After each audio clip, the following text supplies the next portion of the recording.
Google Meet attendance reports. After a Google Meet has concluded, teachers will receive an attendance report in the form of an Excel spreadsheet. This report will give detailed information about Meet participants and the time they spent in the Meet. It is delivered directly to your BCPS email. Once you open the form, you can make minor edits to suit your needs. You can change column widths, change the font and font size, insert or remove rows and columns, sort columns, or save the report. You'll get an email notification. You'll have a link over here letting you know that the email has a link, and you'll see your room name and the date in which the meet took place. Once you click on this email, you'll have access to the attendance report itself. You can double click on this attendance report, which will be at the top of the email, and that will open into the Excel spreadsheet.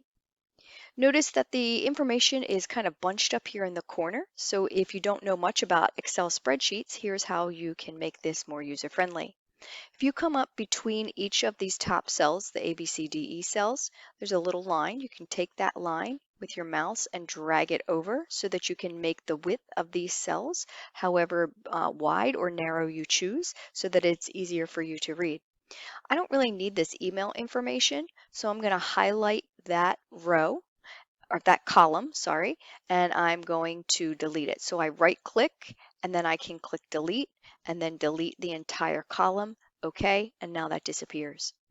This is a little small, so I want to make this font larger. I'm just going to highlight my cells here, and I'm going to come up to my font size. I'm going to choose just a 14 font. It's a little easier to read.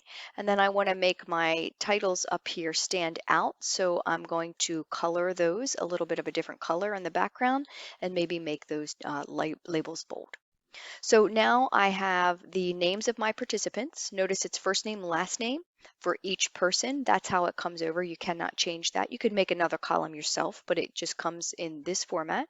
The duration that that person spent in my meet, the time they joined, and the time they exited.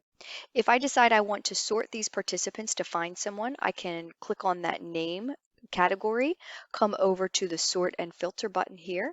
Click that. I can sort A to Z, so my participants are now in alphabetical order by first name A to Z, or I can switch that Z to A so that they're in alphabetical order first name Z to A. So I'm going to put this back to A to Z.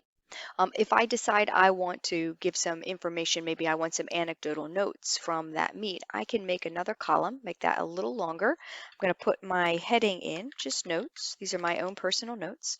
Change that background to match again. And then I can put notes about what happened during that meet. Maybe this person gave me some great examples today.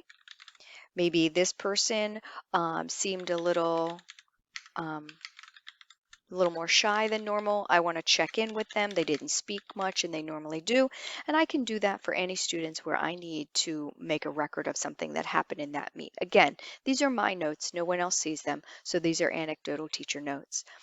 Once I'm finished all that, I'm going to want to save my report. So I come up here to File and then Save As. I'm going to select my OneDrive account.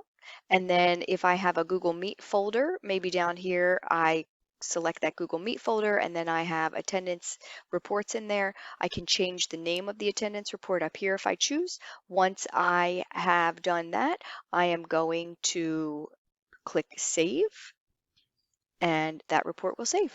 And that is how you access and save your Google Meet attendance report.